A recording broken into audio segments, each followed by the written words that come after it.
अभिवादन स्वीकार कीजिए ब्रजेश मिश्रा का। और आप देखना शुरू कर चुके हैं द डिबेट। बहनों भाइयों, आज हम उत्तर प्रदेश में सत्ता पक्ष और प्रतिपक्ष की आक्रामक राजनीति के बारे में आज की परिचर्चा में बातचीत करेंगे। उत्तर प्रदेश में आप देख रहे होंगे कि विशेष तौर पर जो अभी बाई इलेक्शंस के रिजल्ट आए हैं, मैनपुरी, खतौली और रामपुर के बाद, इसके बाद उत्तर प्रदेश की राजनीति में आप ये पा रहे होंगे कि आक्रामकता पहले के मुकाबले कई गुना बढ़ गई है और विचारधारा के स्तर पर भी और आमने सामने भी टकराने के लिए सत्ता पक्ष और प्रतिपक्ष परस्पर तैयार है। यह आक्रामकता के पीछे के कारण क्या हैं और क्या समाजवादी पार्टी का इन 2 सीटों पर जीतना ये उनके नई ताकत दे रहा है या फिर भारतीय जनता पार्टी किसी भी कीमत पर अपनी ज़मीन से 1 इंच पीछे हटने को तैयार नहीं है। आज की परिचर्चा का केंद्र बिंदु यही रहने वाला है।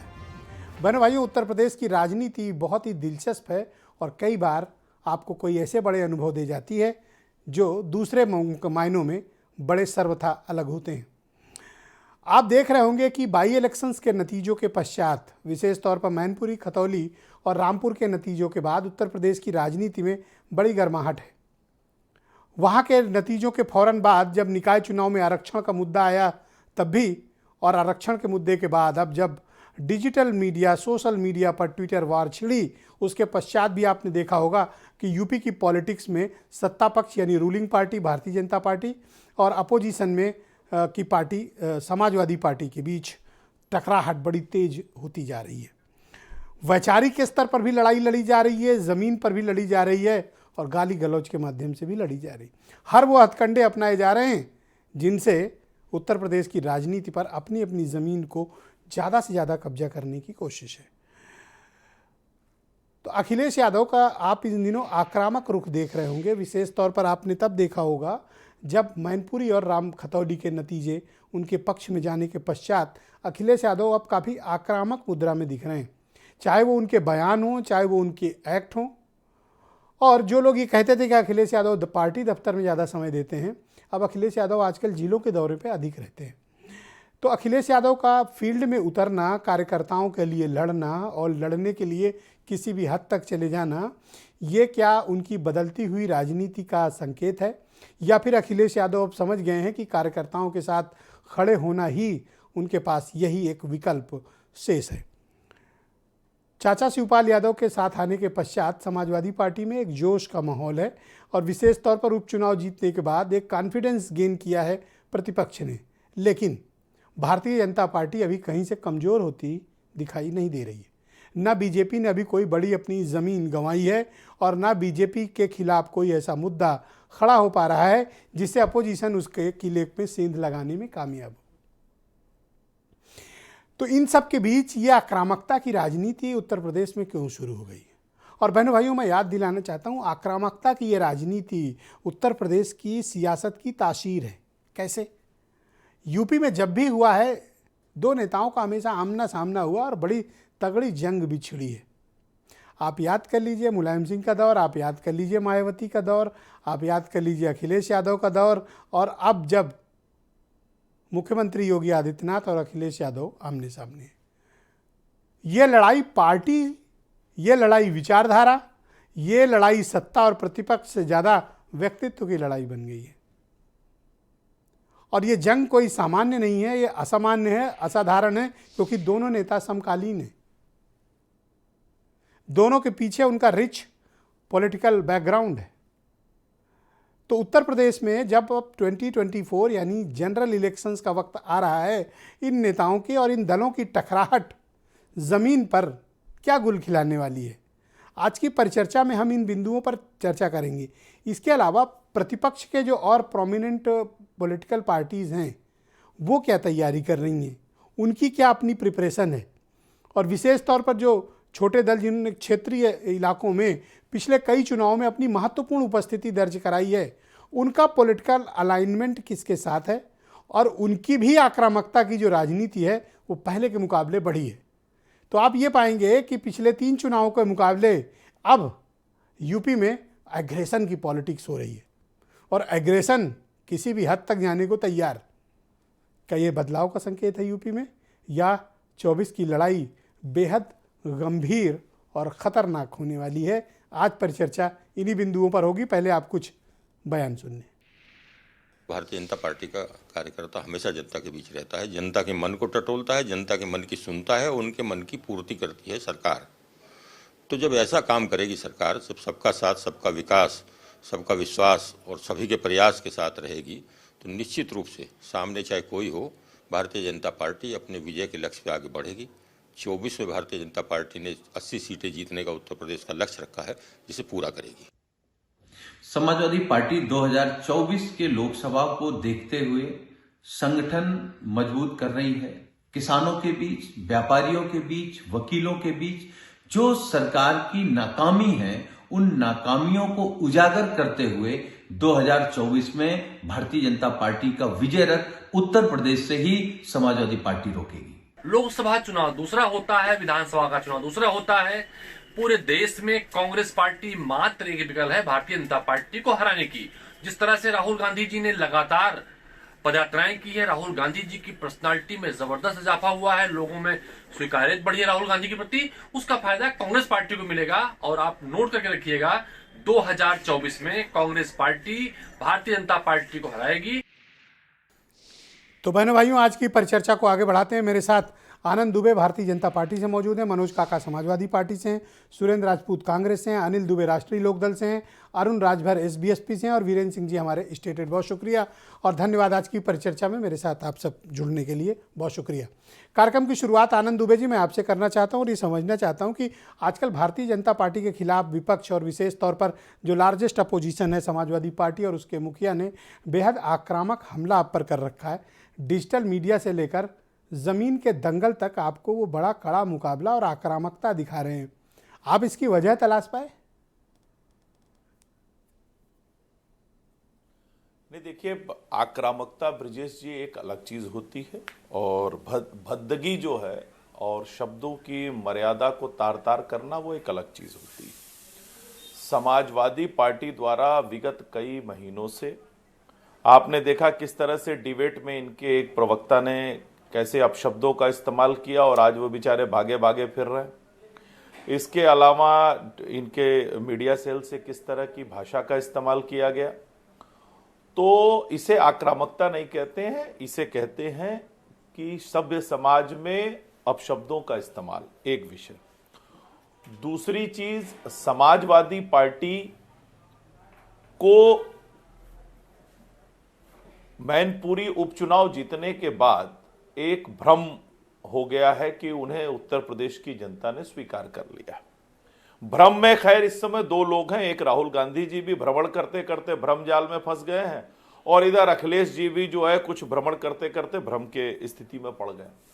लेकिन सत्यता यह है कि उत्तर प्रदेश की जनता अखिलेश यादव जी के शासनकाल में जिस तरह की उत्तर प्रदेश की दुर्गति रही है, चाहे वो अपराध के मोर्चे पे रही हो, चाहे वो बेरोजगारी की बात रही हो, चाहे वो सांप्रदायिक दंगों की बात रही हो, चाहे उत्तर प्रदेश की छवि को धूमिल करने की बात रही हो, उसको आज तक नहीं भूली है।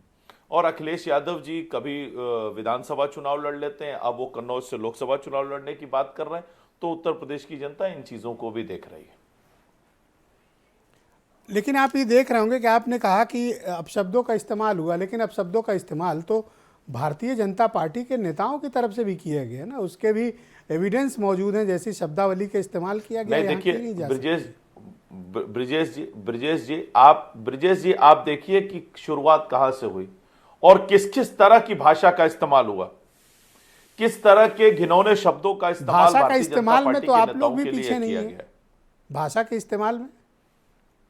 नहीं ब्रिजेश जी, मैं यही कह रहा हूं कि आप देखिए कि शुरुआत कहां से हुई और किस तरह से हुई है और हमारी पार्टी की तरफ से अगर तो किसी ने किया तो उनको हिदायत भी दिया गया है और बार बार उनको पार्टी के स्तर से उन पर लगाम लगाने की भी कोशिश हुई, लेकिन इनके यहां इस तरह की कोई भी कोशिश नहीं, बल्कि ये तो इस तरह लोगों को बचाने के लिए चले जाते हैं। अब भारतीय जनता पार्टी कैसे इस आक्रामकता का मुकाबला करेगी? अब तो मुझे लगता है कि आने वाले दिनों में स्थिति और बिगड़ेगी। नहीं ब्रिजेश जी, आक्रामकता ये है ही नहीं। मैं तो चाहता हूं कि समाजवादी पार्टी के लोग टेलीविजन पर इस तरह की भाषा का इस्तेमाल करते रहे। सोशल मीडिया पर इस तरह की भाषा का इस्तेमाल करते रहे, ताकि जनता को कम से कम आने वाले समय में और बेहतर मूल्यांकन करने का अवसर मिलेगा। जनता और बेहतर तरीके से इनका मूल्यांकन करके आप इनको ये आशीर्वाद मानते हैं देने कि आपकी पार्टी के नेताओं ने भी गलत किया और इस तरह के व्यक्तिगत कमेंट्स अखिलेश यादव और उनके परिवार के विरुद्ध किए, वो भी गलत था? नहीं, देखिए जिस तरह के एक चीज होती है राजनीतिक क्षेत्र में एक दूसरे पर टिप्पणी करना, और एक चीज होती है गाली गलौज करना। आप सीरीज विजय जी आपने देखा, पूरी सीरीज उठाकर देखिए किस तरह से किसी के घर में अगर कोई जा रहा है शादी की बधाई देने तो उसको भी आप गाली गलौज कर रहे हैं, किसी के घर में कोई अगर किसी फंक्शन में जा रहा है तो उस पर भी आप उल्टे सीधे कमेंट कर रहे हैं। आप मुझे दिखाइए भारतीय जनता पार्टी का कोई ट्वीट कि हमने किसी के घर कोई शादी में बधाई देने गया हो तो उस पर हमने कमेंट कर दिया हो।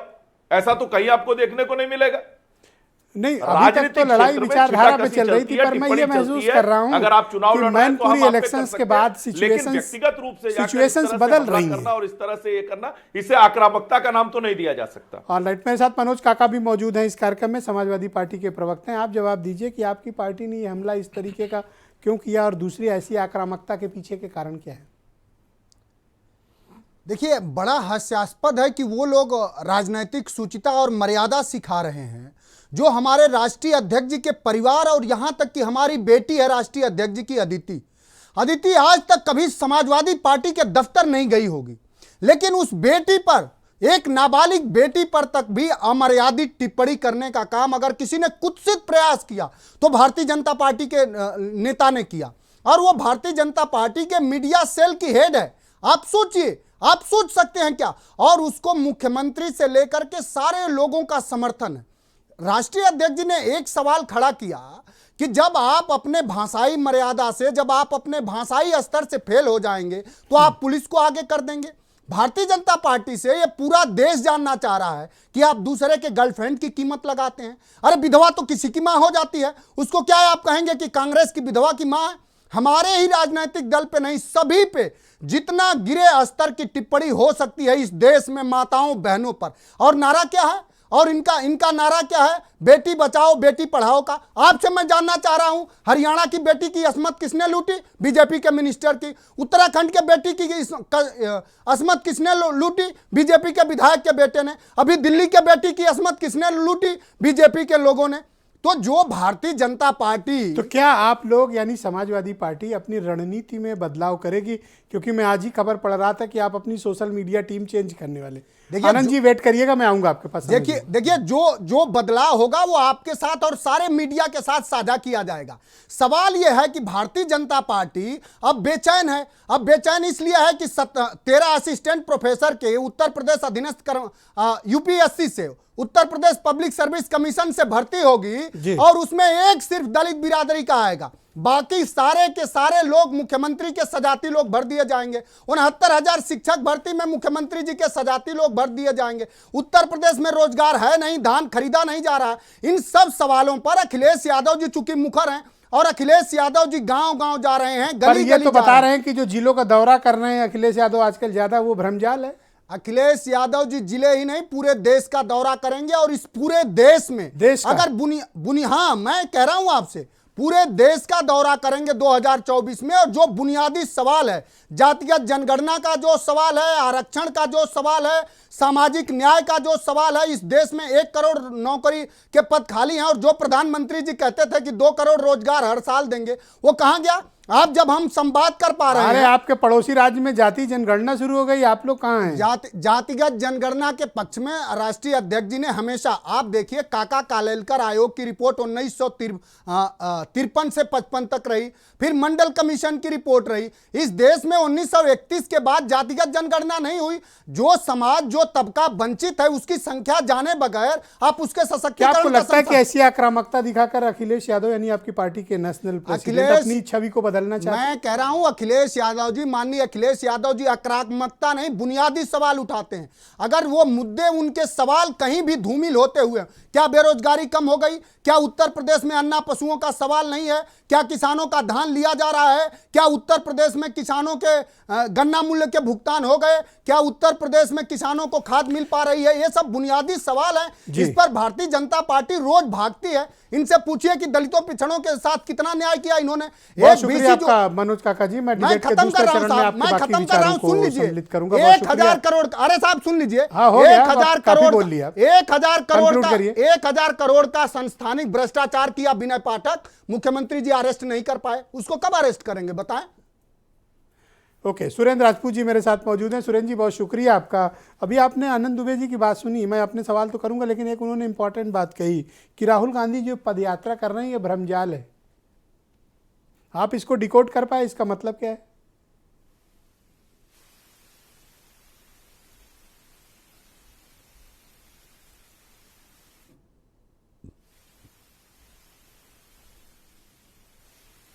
आपसे ही जो सुरेंद्र जी, आपकी आवाज़ मुझ तक पहुंच नहीं पा रही है। मैं कुछ, मुझे लगता है कि ऑडियो में कुछ प्रॉब्लम है।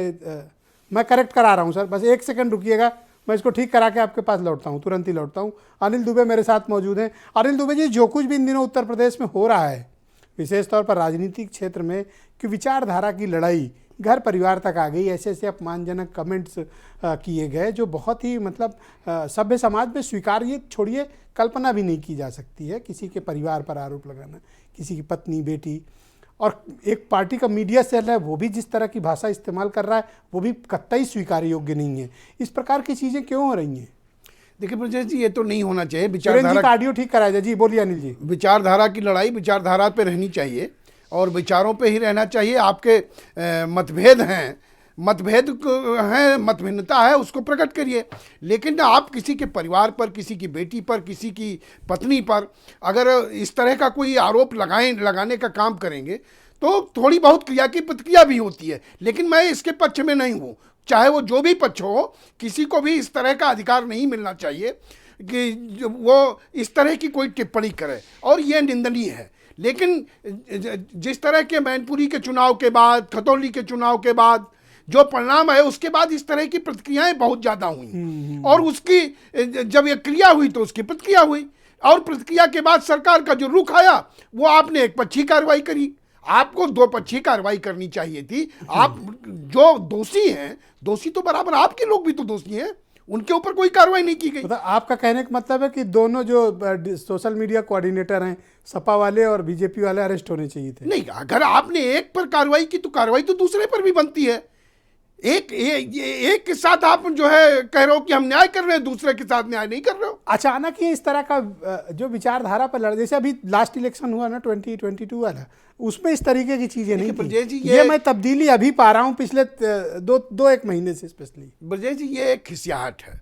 मैनपुरी का परिणाम आया, सर्व समाज ने, ये पहला ये जो उपचुनाव आया है, ये उपचुनाव हम पहले भी जीते हैं, लेकिन इस उपचुनाव में ब्रजेश जी सर्व समाज ने हमें स्वीकारा है, हमारे गठबंधन को मान्यता दी है। सर्व समाज जो है मैनपुरी में आया, और रामपुर का जो परिणाम है वो जानते हो आप कैसे आया। भैया स्वीकारा है तो गाली दोगे? नहीं तो हम कहाँ गाली देने का काम कर रहे हैं? वही तो हम अगर जीत गए क्या तो दोनों आप एक दूसरे के साथ अगर ऐसा, हम जीत भाई गए तो घर परिवार के लोगों गाली को देने क्यों का काम घसीटते हो ऐसे अपनी झगड़े में? और फिर ट्विटर अगर कोई गलत टिप्पणी हो रही है तो ट्विटर क्या कर रहा है? ट्विटर कार्रवाई करता, ये उसका काम किया नहीं तो था। कार्रवाई, पर मैं ये नहीं समझ में कि 24 घंटे में जमानत कैसे मिल गई? नहीं, अब मतलब ऐसा लगा जैसे सेटल हो गया हो टाइप में इसको। नहीं, आपको आप अपने ऊपर भी तो कार्रवाई करनी चाहिए थी। आप अपने पे कार्रवाई नहीं कर रहे हो। ओके, बायस्ड थे मतलब कार्रवाई के? नहीं, बायस्ड तो दिख ही रहा है, पूरा प्रदेश देख रहा है, पूरा प्रदेश देख रहा है। ये कोई है नहीं, ये परंपरा बंद होनी पर चाहिए। आनंद दुबे की बात सुनी, उन्होंने कहा आप सब लोग मिलकर भ्रम फैला रहे हो। भ्रम नहीं, भ्रम तो देखिए, भ्रम में तो भारतीय जनता पार्टी है, भ्रम में हम नहीं हैं। अब और काठ की हानि बार बार नहीं चढ़ा करती है। अब उत्तर प्रदेश की जनता जान चुकी है, उत्तर प्रदेश की जनता मुद्दों पर जाना चाहती है। भैया एक चुनाव जीत के ऐसे बोलोगे दुबे जी? नहीं, अब हम नहीं एक बोल रहे सीट हैं जीत के। ये उत्तर, आप बताइए ना किस मुद्दे पे? बिजली के दाम आप बढ़ाने जा रहे हो, गन्ने का लाभकारी मूल्य आपने नहीं दिया, आप नौजवानों को 2 करोड़ नौजवानों को रोजगार देने का वादा था, बताइए कितने लोगों को रोजगार मिल गया? आप किस मुद्दे पर आप जनता कब तक आपके छलावे में रहेगी? Okay, alright. सुरेंद्र जी मुझे सुन पा रहे हैं? छलावे में नहीं रहती ब्रजेश। सुरेंद्र जी आवाज आ रही है? जी नमस्कार, मुझे आपकी आवाज मिल रही है। हाँ, तो मैं अपना जी, सवाल मुझे मिल दोहराता रही है हूँ जो आपकी मैं आपसे पहले कर रहा था दुबे जी के पास जाने से पहले, कि बीजेपी, मैं सवाल करूँ उसके पहले आनंद दुबे ने एक इम्पॉर्टेंट बात कही कि राहुल गांधी की जो पदयात्रा है भ्रमजाल है। सही बात कही आनंद दुबे जी ने। मैं सहमत हूं आनंद दुबे जी से कि भारत जोड़ो यात्रा जो है भारतीय जनता पार्टी के लिए एक भ्रमजाल से पूरी तरीके से, और भारतीय जनता पार्टी असलियत के मुद्दों को छोड़कर के भ्रम में फंस गई है। कभी हमारी टी शर्ट पे फंस गई, कभी हमारे जूते पे फंस गई, कभी चप्पल पे फंस गई, कभी हमारी भीड़ पे फंस गई, कभी हमारी। बेहतर होता है ये लोग अगर असलियत के मुद्दों पर बात करते। तो आनंद दुबे जी ने कम से कम, ये पत्रकार हैं भूतपूर्व, तो इन्होंने कम से कम अपनी पत्रकारिता वाले हाल से कह तो दिया कि हाँ हम भ्रम में हैं। और जितने लोग भ्रम में रहते हैं निश्चित तौर पर जानिए वो स्वयं जो भ्रम में है वो जनता का काम करेंगे क्या। हमें बिल्कुल विजन हमारा क्लियर है, हमें साफ दिख रहा है कि हमें बेरोजगारी के खिलाफ बात करनी है, हमें महंगाई के खिलाफ बात करनी है, राहुल गांधी जी को चीन की सीमा की समस्या को सुलझाने के लिए बात करनी है, राहुल गांधी जी को क्रॉनिक कैपिटलिस्टों के खिलाफ, यानी पूरे देश के धन को सिर्फ 2 4 5 उद्योगपतियों को दिया जा रहा है, जो लोग मीडिया हाउस भी खरीदे ले रहे हैं, उनके खिलाफ बात करनी है। हम क्या नाम कहीं ना कहीं सांप्रदायिकता के विरोध में भी ले जाएंगे। भ्रम में भाजपा है, भाजपा को टी शर्ट यात्रा दिखाई दे रही है। तो हम तो कहते हैं कि भारतीय जनता पार्टी भ्रम का शिकार होकर के एक लंगोट यात्रा निकाल ले, या कच्छे में मोदी जी और अमित शाह जी को भेज दे, तो उनको भी पता चल जाएगा यात्राएं क्या होती सर ये थोड़ी लेकिन टेस्टफुल कमेंट नहीं था आपका। लंगोट क्या है सर, अब ऐसे क्या सर एक बात, मतलब टेस्टफुल कमेंट नहीं है। नहीं, तो आप एक बड़े ग्रेसफुल प्रवक्ता हैं। एक मिनट सर चलिए हम कच्चे बनियान को कह देते हैं, लंगोट को हम वापस ले रहे हैं, हम खेद व्यक्त करते हैं। नहीं हम कहते हैं भारतीय जनता पार्टी, अगर राहुल गांधी जी की टी शर्ट से प्रॉब्लम है तो एक कच्चा बनियान यात्रा निकाल ले, कौन रोक रहा है। तो एक चीज हो गई। दूसरी बात, अब आप आ जाइए सारी के सारे उत्तर प्रदेश पर। उत्तर प्रदेश में आप आजकल क्या हो क्या रहा है, संयम जो हो जी संयम जो होता है सत्ता पक्ष का आभूषण होता है, लेकिन आज की 2014 के बाद संयम भारतीय जनता पार्टी अपनी पुलिस के जरिए विपक्ष को सिखाना चाहती। मान लीजिए किसी प्रवक्ता ने या उसने कोई गलत काम कर दिया, उसको डांट डपट करके चुप कर दीजिए, लेकिन उसके प्रत्युत्तर में किसी की मां को, किसी की बेटी को, किसी की बहन को, किसी की बहू को, किसी को टोटी चोर, किसी को टोटी फिक्सर, इस तरीके की बातें करना, किसी को 52 करोड़ की गर्लफ्रेंड कहना, हमारी कांग्रेस की माननीय राष्ट्रीय अध्यक्षा जी को जो है कहना कि ना ये विदेशी गाय हैं, राहुल जी को देसी बछड़ा कहना, रेणुका जी को जो है सुरपणखा कहना, और ये कोई और नहीं कह रहा है ब्रजेश जी, ये आदरणीय प्रधानमंत्री नरेंद्र मोदी जी कह रहे हैं। लेकिन उनके खिलाफ कोई एफआईआर नहीं। जिनको सुरपणखा कहा गया, आदरणीय प्रधानमंत्री, पूर्व प्रधानमंत्री मनमोहन सिंह जी को कहा गया रेनकोट में नहाते हैं। जी सर, इन दिनों यूपी में ये आक्रामकता बढ़ गई है, और विशेष तौर पर बाई इलेक्शंस के नतीजों के पश्चात, कारण क्या मानते हैं? मुझे ऐसा लगता है कहीं ना कहीं भारतीय जनता पार्टी में जो है ब्रजेश भाई, एक बहुत बड़ा वर्ग है जो योगी जी और भारतीय जनता पार्टी की सरकार के ऊपर अब अविश्वास कर रहा है। वो ये समझ पा रहा है कि 2024 में ये किस एंड से खेल रहे हो सर आप? आज तो गलत एंड से बैटिंग कर रहे हो आप। अरे क्यों गलत एंड से? नहीं आप उन्हीं के घर में घुस के थोड़ी खेलो सर। आप तो लड़ाने का काम कर रहे हो। क्यों? अरे हम तो नहीं, हम लड़ाने का काम नहीं कर रहे हैं, ये खुद लड़ने का। आप बताइए ना, आदरणीय ब्रजेश पाठक जी इतनी 15-15 करोड़ की दवाइयां एक्सपायरी पकड़ते हैं और एक आदमी का ट्रांसफर नहीं करा सकते।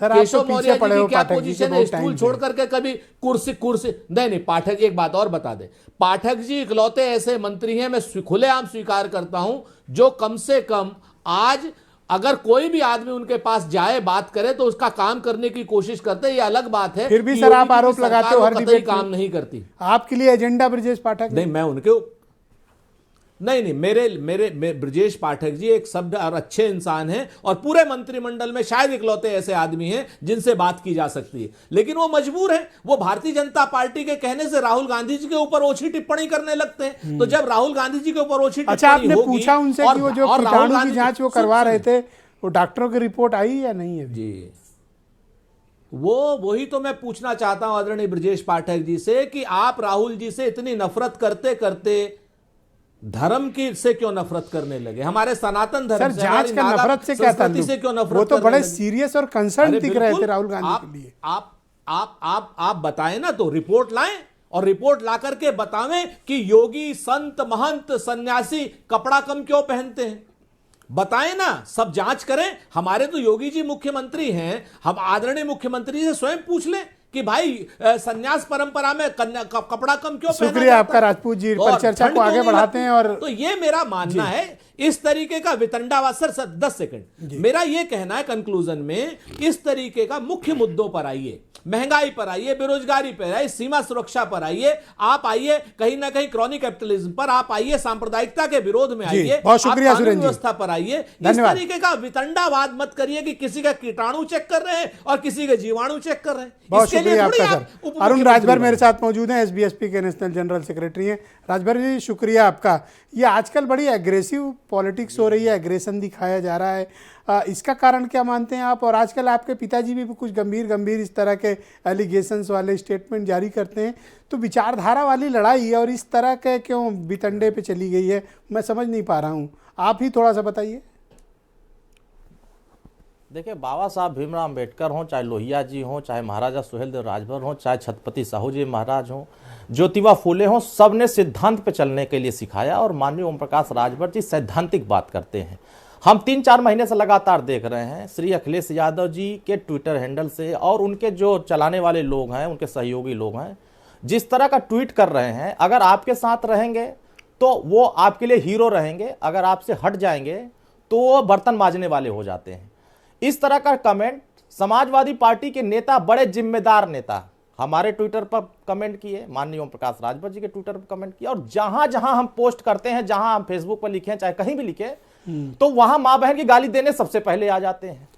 अब इनको संस्कार लोहिया जी ने नहीं सिखाया था, चाहे डॉक्टर अंबेडकर ने इनको संस्कार। तो क्या आजकल आपकी पार्टी और आप लोगों को संगठित तरीके से ट्रोल किया जा रहा है?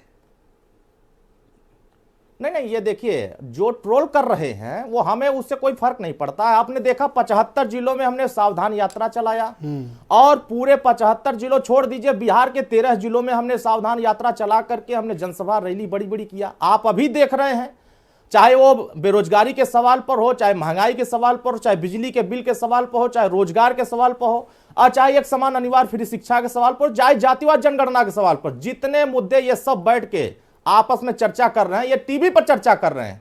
सुहेलदेव भारतीय समाज पार्टी के कार्यकर्ता, नहीं, मैंने देखा बस्ती में आपकी पार्टी और आपके हैं। पार्टी के अध्यक्ष ने हाँ, बड़ी रैली की, मैंने देखा अभी अभी। आप देखिए, मऊ में हमने किया, अभी किया कड़ाके आपने। की ठंड है, लोग कमरे से नहीं निकल रहे हैं। 10,000, 20,000, 25,000 की संख्या में महिलाएं इकट्ठा होकर के माननीय ओम प्रकाश राजभर जी को ताकत दे रही हैं। और अभी भी मैं कार्यक्रम, आज हमारा कार्यक्रम फिरोजाबाद में है, कल हमारा कार्यक्रम मुरादाबाद में है। कार्यक्रम हमारे नेता लगातार बड़े नेता राजनीति में वही आगे बढ़ेगा जो फील्ड पे लड़ेगा। वीरेंद्र जी भी हमारे साथ इस डिबेट में सम्मिलित हो चुके हैं। आप कह रहे हैं कि श्री अखिलेश यादव जी बाहर निकल गए हैं, लड़ाई लड़ रहे हैं, राहुल गांधी जी यात्रा निकाल रहे हैं, लड़ाई लड़ रहे हैं, सब अपनी अपनी जान बचा रहे हैं, लेकिन समाज के लिए कोई लड़ना नहीं चाहता है। सत्ता में थे समाजवादी वाले तो काहे नहीं जातिवाद जनगणना करा दिए? बहन जी का भी तो कुछ कह पता रहे हैं करो लोहिया जी कहाँ के है। आदर्शों पर मैं शुक्रिया, चलता हूं। वीरेंद्र जी भी हमारे साथ मौजूद हैं। वीरेंद्र जी, आजकल पाई। ये बड़ी आक्रामकता की राजनीति चल रही है, आप इसके कारण क्या मानते हैं? दूसरा, आजकल अखिलेश यादव फील्ड में बहुत जा रहे हैं, जैसा कि पहले उनकी छवि थी कि कहीं दफ्तर में ही बैठते हैं, लेकिन आजकल मैं देख रहा हूँ कि फील्ड में बहुत ज़्यादा जा रहे हैं। इसके पीछे के कारण क्या हैं? और ये मैनपुरी और रामपुर और खतौली के चुनाव के पश्चात मैं देख रहा हूँ कि एक दूसरे के खिलाफ आक्रामकता बड़े चरम पर पहुँच गई है, इसका कारण क्या है? देखिए, अखिलेश यादव नेता विपक्ष के पद पर बैठे हैं, तो उनको विपक्ष की हर भूमिका को निभाना चाहिए और प्रदेश में जो बड़ी बात हो, घटना हो, उस पर उनका आना जाना और रिएक्शन स्वाभाविक है और ये बनता है। जब बसपा कांग्रेस पार्टी जिस प्रदेश में कमज़ोर है, विधायकों की संख्या बल के आधार पर अखिलेश यादव एक बड़े ताकतवर पार्टी है उत्तर प्रदेश में बीजेपी के बाद, तो बीजेपी से तो लड़ेंगे वही, चूँकि बीजेपी के पास बहुत बड़ा संगठन है, वो सरकार में है, उनके सामने अगर कोई लड़ सकता है तो अखिलेश यादव की पार्टी ही लड़ सकती है। उनके पास 100 से ज़्यादा विधायक हैं। हम कांग्रेस से या बसपा से और छोटी पार्टियों से उम्मीद नहीं कर सकते। अगर आप देखें तो राजा भैया की पार्टी के पास भी जो है बसपा से ज़्यादा विधायक हैं और राजभर की पार्टी के पास काफ़ी विधायक हैं, तीसरे नंबर चौथे नंबर की पार्टी हैं ये लोग। तो ये बात तो देखिए जाहिर है कि हम राहुल गांधी बड़े नेता हो सकते हैं देश के लिए, प्रियंका गांधी हो, मायावती हो, लेकिन यूपी में हर कोई ये जानता है कि मास लीडर के तौर पर अखिलेश यादव की स्वीकार्यता ज़्यादा है और योगी आदित्यनाथ या प्रधानमंत्री नरेंद्र मोदी के नाम के सामने अगर कोई टक्कर दे सकता है, लड़ सकता है, तो समाजवादी पार्टी लड़ सकती है। ये तो बात सब अभी यात्रा आई थी, चर्चा हुई, भीड़ भी हुई हो, लोग उस पर बातें करते, लेकिन हर कोई ये जानता है कांग्रेस अकेले दम पर यूपी में मोदी को या योगी को चुनौती नहीं दे सकती, उसको गठबंधन में आना होगा। और जो भी गठबंधन उत्तर प्रदेश में बनेगा वो समाजवादी पार्टी के नेतृत्व में ही बन सकता है विपक्ष का, क्योंकि अगर कांग्रेस अलग लड़ेगी, बसपा अलग लड़ेगी, तो फिर खेल खत्म है। फिर बीजेपी 75 से 80 सीट लोकसभा की जीत के चली जाएगी, फिर ये अपना टहलते रहे लोग सड़क पर। सपा बसपा का गठबंधन बने या सपा कांग्रेस का बने या सपा के नेतृत्व में विपक्ष का बने, तब तो देखिए कोई चुनाव लड़ा जाएगा। अन्यथा आप इसको मान लीजिए कि जितने भी बातें होंगी सब कोरी होंगी, कमज़ोर होंगी और बाद में परिणाम बीजेपी के पक्ष में जाएगा। जिंदगी में जो नेता हैं, जो बड़े बड़े नाम हैं, जीवन जीने का मकसद खाली ये नहीं कि आप आरामदायक जिंदगी जिए। जिंदगी का असली मकसद है कि आप चुनौतियों का सामना करिए, कठिन संघर्ष करिए। आज अखिलेश यादव सड़क पर निकल रहे हैं, अगर कड़कड़ाटी ठंड में वो अपने नेता के लिए, अपने नेताओं के लिए, पार्टी कार्यकर्ताओं के लिए सड़क पर जाते हैं, डीजीपी मुख्यालय जाते हैं, जेल जाते हैं, तो स्वाभाविक है उन्हीं की पार्टी को फायदा होगा। ये पूरा जो घटनाक्रम है अगर आप इसको देखेंगे तो ये पाएंगे कि समाजवादी पार्टी इसमें लाभ में रही है। जो मनीष जगन अग्रवाल की गिरफ्तारी हुई और उसमें बीजेपी को अपने नेता के खिलाफ मुकदमा लिखना पड़ा, ये बात अलग है कि गाली गलौज का जो दौर है वो दोनों तरफ से चल रहा है और सोशल मीडिया की इस गंदगी को रोक पाने का हथकंडा जो सत्ता में है उसके पास है। भाई अगर वो अपनों को छोड़कर दूसरों पे निगाह डाले, वही कहते हैं कि भाई जब आपको अगर निष्पक्ष होकर कार्रवाई करनी है तो फिर कार्रवाई दोनों पर होगी, और अगर पक्षपात होगा तो बात आएगी और उसका फिर राजनीतिक नफा नुकसान होता है अपना, और कोई इसके अलावा कोई बड़ी बात नहीं है। ये तो राजनेता तय करें कि उनके किस कदम से उनका नफा होना है, किससे नुकसान होना है। देखिए 80 सीटें हैं उत्तर प्रदेश में, मुलायम सिंह का निधन हो चुका है जो सड़क पर लड़ते थे, अब अखिलेश नहीं लड़ेंगे तो फिर खत्म हो जाएंगे लोग, फिर बीजेपी के लिए मैदान साफ है। शिवपाल यादव ने कहा भी कि भाई हम 99 तक चुप हैं, 100 पे चुप नहीं रहेंगे, यानी कि हम तैयारी में हैं, आप और मौका ना दो। तो ये तो बीजेपी ये जो अभी हालिया जोर आजमाइश रही, इसका राजनीतिक नफा और नुकसान क्या रहा? देखिए बीजेपी को स्वाभाविक रूप से इसमें समाजवादी पार्टी को नफा हुआ, क्योंकि उनका आदमी 24 घंटे में छूट के बाहर आ गया जेल से, और अखिलेश यादव सड़क पर निकले, 10,000 लोगों को लेकर उन्होंने प्रदर्शन किया और सरकार के सामने तमाम सारे सवाल खड़े किए, फिर एफआईआर भी लिखी गई। तो बीजेपी, अब योगी आदित्यनाथ, देखिए बीजेपी के जो संगठन, अभी बीएल संतोष जी आए थे, सुनील बंसल एक महामंत्री थे, उनका एक अलग स्टाइल था, उनका एक अलग दौर था जी। उनकी तुलना में दूसरे महामंत्री बीजेपी के वो उतने प्रभावशाली नहीं दिखते।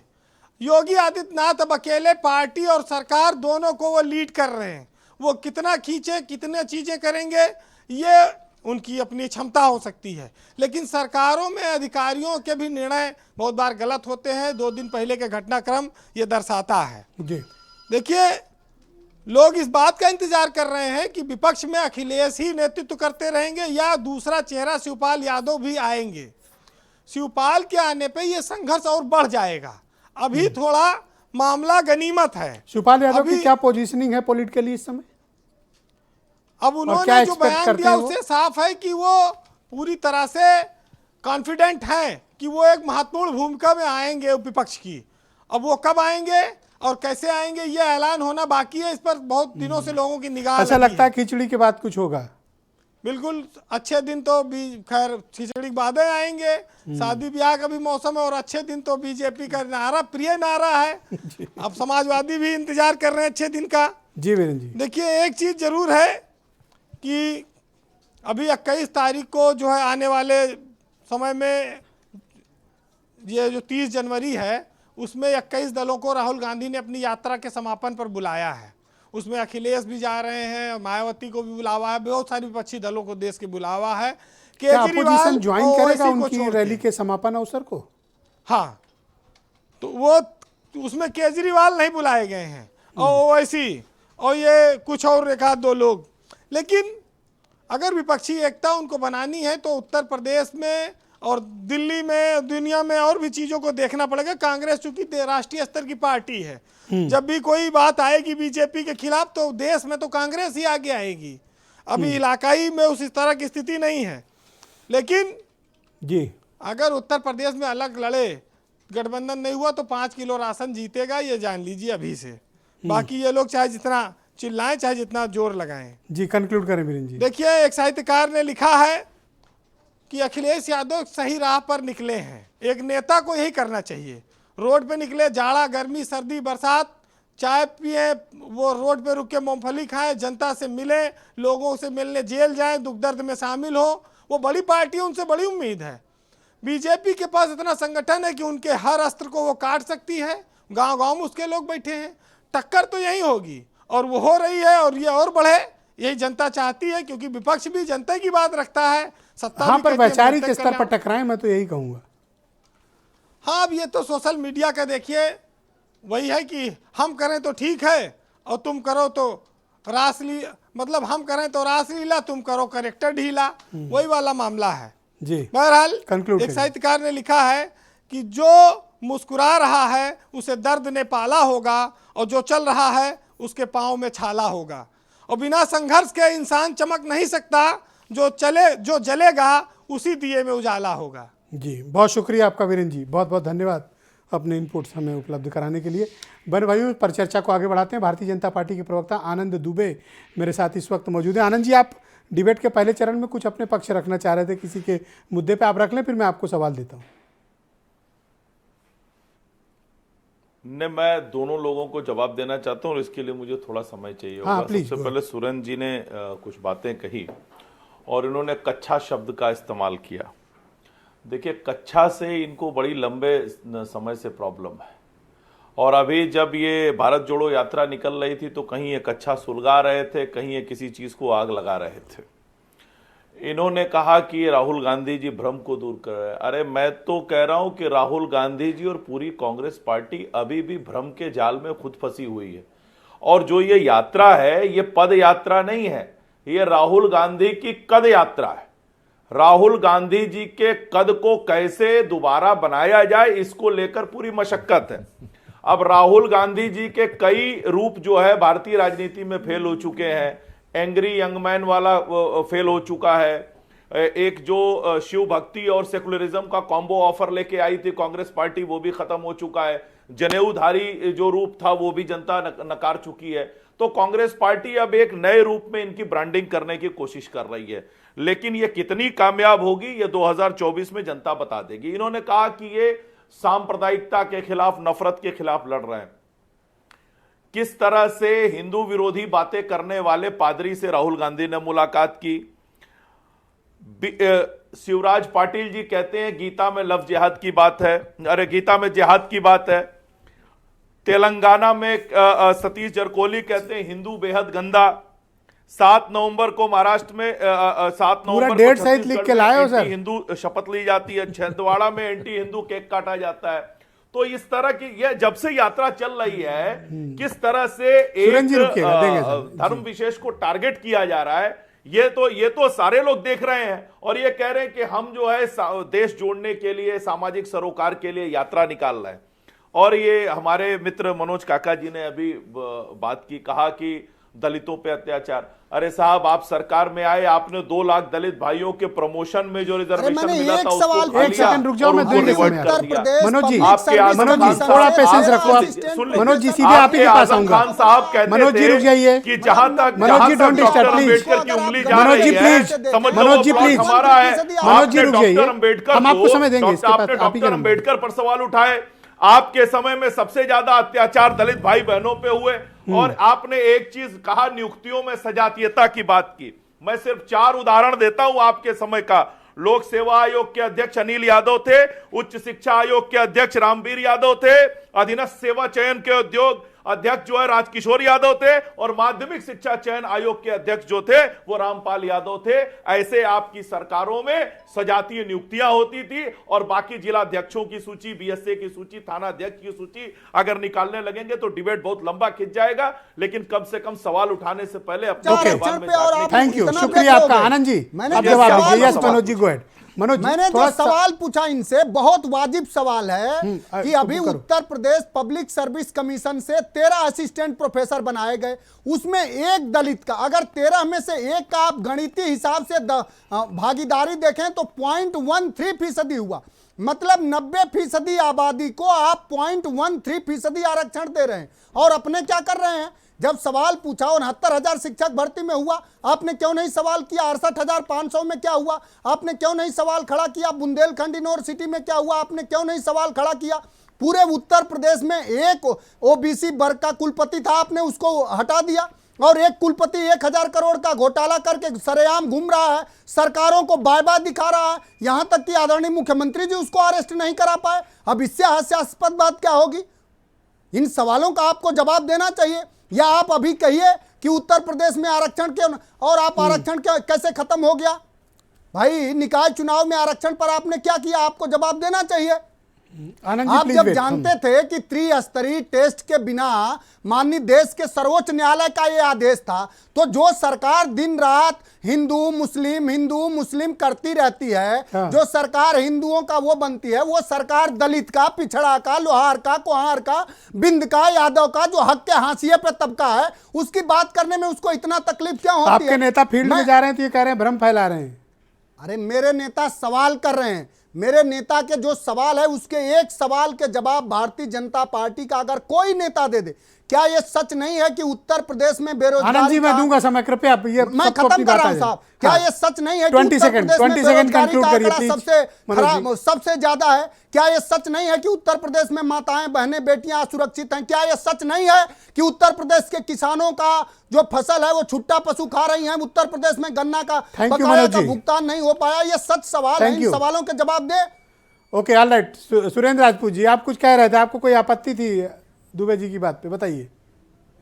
दुबे जी एक सेकंड रुक जाओ, नहीं, जरा नहीं, हमें दुबे सुरेंद्र जी जी- की बात आ जाने दो। जी जी हमें दुबे जी की बात पे कोई आपत्ति नहीं। हमने तो दुबे जी की बात पे एक चीज़ अच्छी लग रही थी कि कम से कम दुबे जी इतना हताश और निराश और इतनी घनघोर फ्रस्ट्रेशन में है भारतीय जनता पार्टी, जो दुबे जी की भाषा बता रही थी।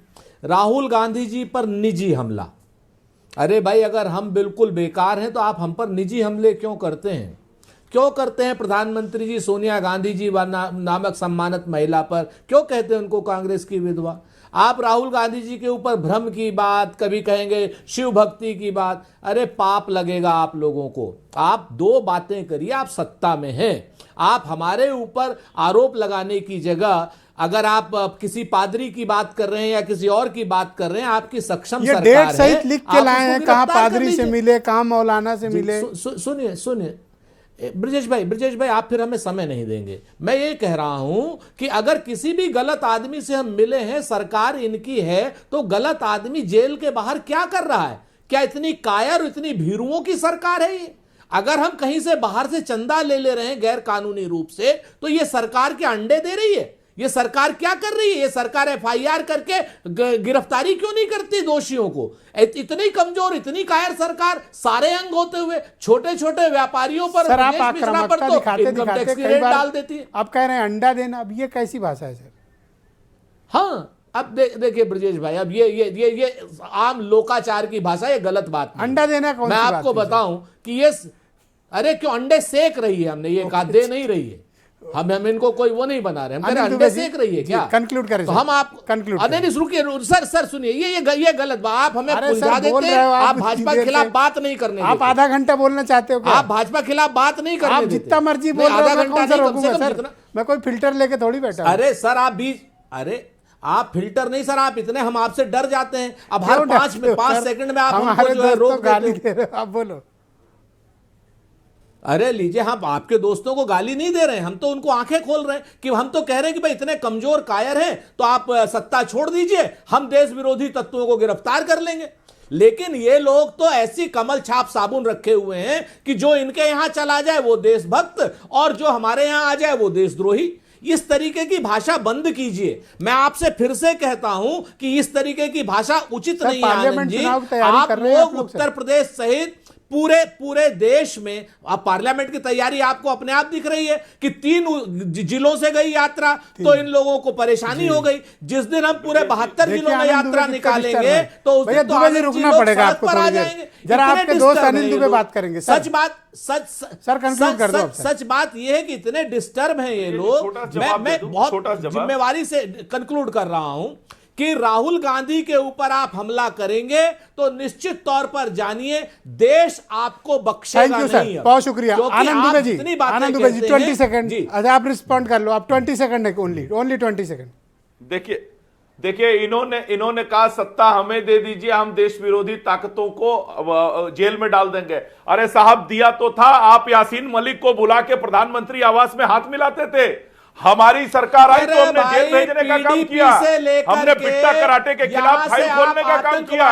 यह है हमारी सरकार की कुव्वत, ये है हमारी आतंकवादियों को काबुल छोड़ने वाले लोग और संसद पर हमले के समय आप लोग रहने वाले लोग, आपको शर्म नहीं आती? साहब गजब है। मैंने सेना कह रही है कि हमने पीटा, सेना कह रही है कि हमने पीटा, सरकार कह रही है हमने पीटा। 4 आतंकवादियों को $90 लाख दे आप या तो पीएलए की बात कर रहे हैं या चीन की कम्युनिस्ट सरकार की बात कर रहे हैं। सोर्स ऑफ इंफॉर्मेशन बता दीजिए ना, कहां से आपको और राहुल गांधी को जानकारी मिली कि हमारे जवान पीट दिए गए, जरा बताइए। और हाथ तो ये तो आपकी सरकार है।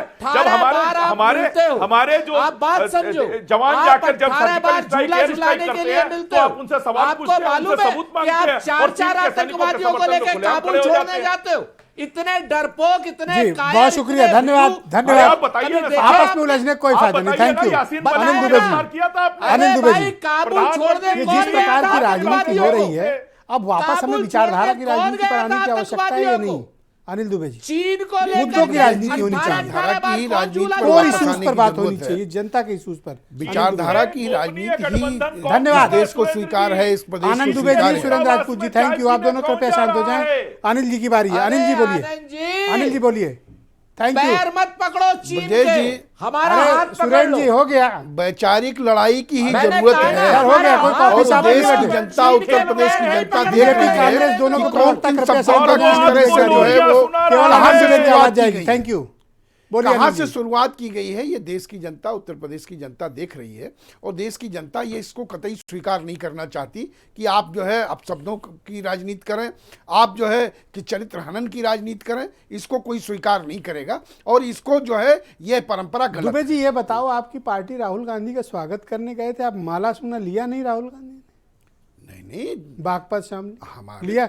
हमारे यहाँ एक परंपरा है पश्चिमी उत्तर प्रदेश में। सर आपका माला लिया नहीं शायद? नहीं, हमारे लोगों ने सब जगह स्वागत किया और हमने जो हमारी परंपरा है, हमारे यहाँ से आप गुजर रहे हो, हमारे कार्यकर्ताओं ने आपका स्वागत किया। सर माला, ये बात है सच्चाई? नहीं, कहीं इसमें कहीं कोई सच्चाई नहीं है। ये बेकार की आप बात है, गलत बोल रहे हैं। लिया माला सुरेंद्र जी? इसमें कहीं ना, ये तो कांग्रेस के लोग बैठे हैं, पूरी उनसे पूछ तरीके से लीजिए। माला ली, पूरा सम्मान किया। चौधरी साहब के हम ऋणी हैं कि उन्होंने, चौधरी साहब और चौधरी साहब के लोगों ने हमारी यात्रा का पूरा समर्थन किया। हम हाथ जोड़कर उनकी कृतज्ञता ज्ञापित करते हैं। अलायंस के साथ कुछ उनकी पॉलिटिकल बातचीत भी हुई है आप लोग की? नहीं, हर चीज राजनीति से देखने की जरूरत नहीं है भैया। पॉलिटिकल पार्टी में कैसे इसमें कहीं कोई राजनीति नहीं है, एक परंपरा। चौधरी साहब हमारे संस्थापक थे, चौधरी साहब की परंपरा का हमने निर्वहन किया। हमारे यहाँ से राहुल जी जा रहे थे और भाईचारा की बात कर रहे हैं, भाईचारे जोड़ने की बात को लेकर निकले और हमारी पार्टी के राष्ट्रीय अरुण राजभर जी, आजकल देखिए अलायंस में चौधरी जी भाईचारा सम्मेलन कर रहे हैं। मतलब क्या है कि बातचीत चल रही है, एक दूसरे के लिए अच्छी अच्छी बातें कही जा रही हैं।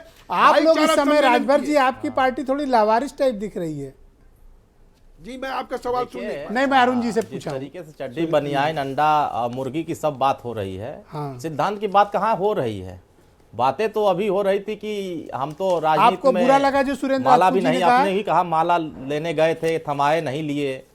तो राजस्थान में तो माला पहन कर घूम रहे हैं कांग्रेस के साथ, तो वहां सिद्धांत सही है, उत्तर प्रदेश में सिद्धांत गड़बड़ है। तो तो जहां दाव लग जाए अच्छा भैया, वहां राजस्थान में दाव बन उनके जाए, साथ समझौता वहां है, सही है, तो जहां राजभर दाव वाले लग भी जाए, आप वहां ठीक दाव कर- पार्टी के साथ है। उत्तर प्रदेश में वो और भारत सवाल जोड़ो इस यात्रा बात का पर है निकले, हमने उनका कि स्वागत हमारा किया। वजूद, हमारे जो हम हम उत्तर कर रहे हैं प्रदेश वो अरे भी बोलने दो भाईचारा की भैया, बात करेगा। राजभर जी की पार्टी में बोलने दो, 220 छह एमएलए हैं गांव दुबे जी, मीटिंग कर उनके रहे पास बोलने दो उनको। और नहीं, उत्तर ये प्रदेश मेरे देखिए, हैं आप तो सबको गलत समय बात दे ना रहे हैं, हम बोलें। सबके समय में हाँ नहीं बोलिए, बोल रहे हैं। सब अरुण जी आपस में बोलिए, लड़ आप रहे हैं, अरुण जी बोलिए। सब अपनी अपनी वजूद बचाने के लिए लड़ रहे हैं। हम 220 कार्यकर्ता प्रतिदिन 220 गांव में मीटिंग कर रहे हैं। अभी गांव के गांव कनेक्शन काटे जा रहे हैं, कोई इस पे चर्चा नहीं कर रहा है कि जो बिजली उत्पादन कर रहे हैं, हम बिजली उत्तर प्रदेश सप्लाई कर रहे हैं, जो कर्मचारी तो भैया बिजली उपभोक्ता डिनर के करो, हैं, आप उनके जवाब बिजली क्या अनिल कनेक्शन दुबे नहीं कर देंगे? रहे हैं। आप किसी ही तो विधायक दोगे मंत्री जवाब। के नहीं कट रहे हैं। आप तो सरकार लेकिन की गांव तरफदारी के कर रहे हो, जो- आप बता नहीं, दो नहीं, सवाल इस बिजली बात के है, दाम जनता क्यों के बढ़ाए मुद्दे जा हैं। रहे हैं, गन्ने का जनता मूल्य के क्यों मुद्दे नहीं हैं। दिया अरे जा भैया, रहा है, गन्ना कर गन्ने रहे का हैं। लाभकारी कौन सी बात हमारे बोलेंगे? गांव आप के बोलने नहीं दे रहे हो। के 2 गांव के दुबे जी रुक जाओ। कनेक्शन कट गए, सिर्फ 15,000 बकाया पर। अब अमीरों के कर्जे अगर माफ हो रहे हैं, सुहेल देव आनंद भारती जी बैठे हैं, आप ही बैठे हो, आप बता दीजिए कि बिजली के दाम बढ़ाने की क्या तैयारी हो रही है। लेकिन ये साथ दे नहीं रहे हैं। किसानों ये को कहां साथ लागत दे का रहे हैं? 1.5 गुना कोई राहुल मूल्य क्यों गांधी नहीं जी के दिया यहाँ गया, साथ जाके खड़ा होकर गन्ने कह का रहा है, बकाया बोले अभी लोग तक अपने क्यों साथ। नहीं दिया बहुत बहुत गया। शुक्रिया, हमारे नेता माननीय ओम प्रकाश राजभर बहुत बहुत जनता के बीच शुक्रिया, जा बहुत रहे बहुत हैं। धन्यवाद, बहुत और बहुत हम शुक्रिया। सामाजिक न्याय मैं आप समिति सबका की बहुत रिपोर्ट आभार लागू प्रकट कराने- करता हूँ। आज की परिचर्चा में आप सब सम्मिलित हुए, बहुत बहुत शुक्रिया और धन्यवाद हमारे साथ इस कार्यक्रम का हिस्सा बनने के लिए। और बहनों भाइयों, आप सबका भी बहुत शुक्रिया कार्यक्रम देखने के लिए। नमस्कार।